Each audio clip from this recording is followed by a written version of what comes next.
Baik, selamat pagi.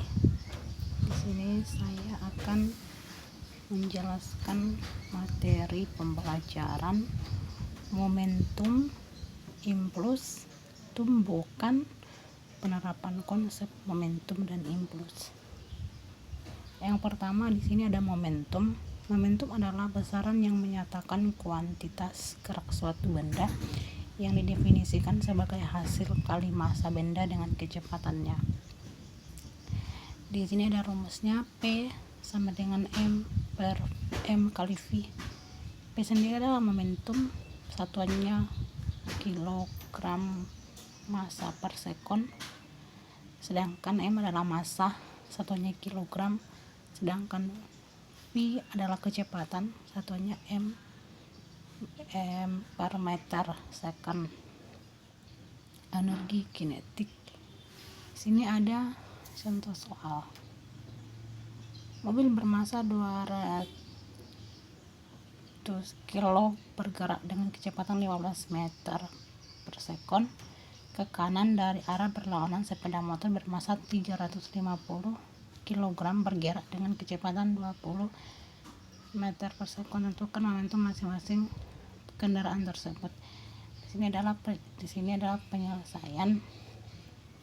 Di sini ada rumusnya, P sama dengan M kali V. Persamaannya yang digunakan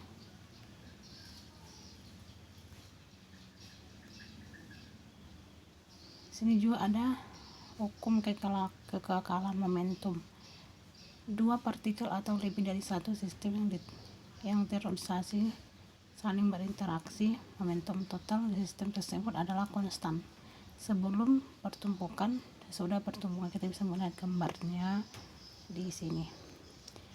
Hukum kekekalan momentum adalah jumlah momentum benda sebelum tumbukan sama dengan jumlah momentum benda setelah tumbukan.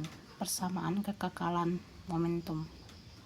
Sini juga kita melihat contoh soalnya.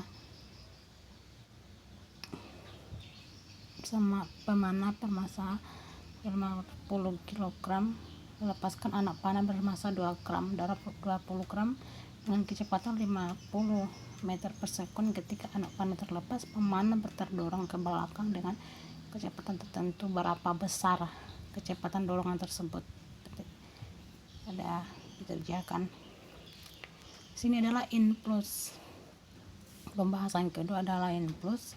Impuls adalah perubahan momentum yang dialami suatu benda, didefinisikan sebagai hasil kali gaya dengan selang waktu berdasarkan hukum kedua Newton dan definisi percepatan, maka diperoleh persamaan F sama dengan M kali A.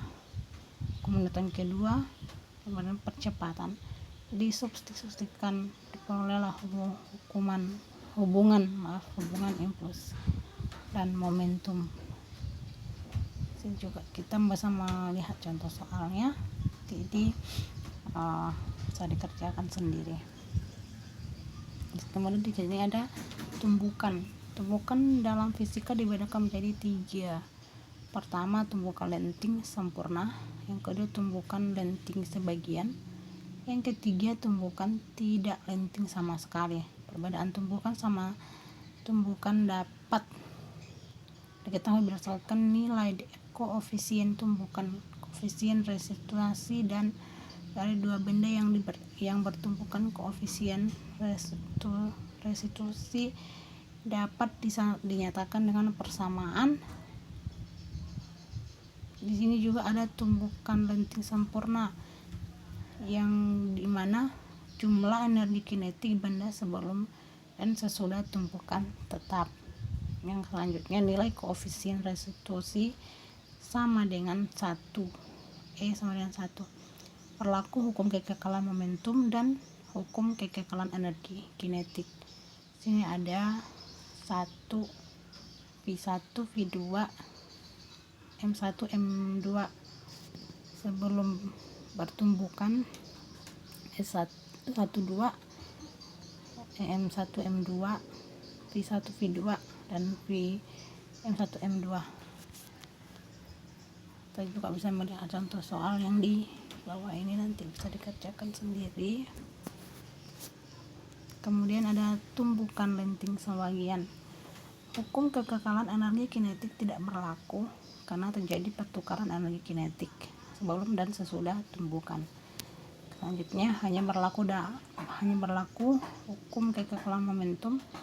Berikutnya koefisien restitusi tumbukan mempunyai nilai di antara 0 dan 1. Jadi 0 sama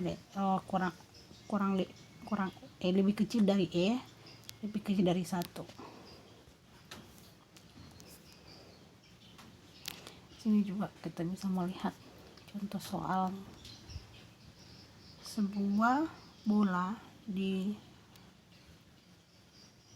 dijatuhkan dari ketinggian X seperti pada gambar. Jika ketinggian bola pada saat pantulan pertama 50 cm dan pantulan kedua 20 cm, maka besar X adalah.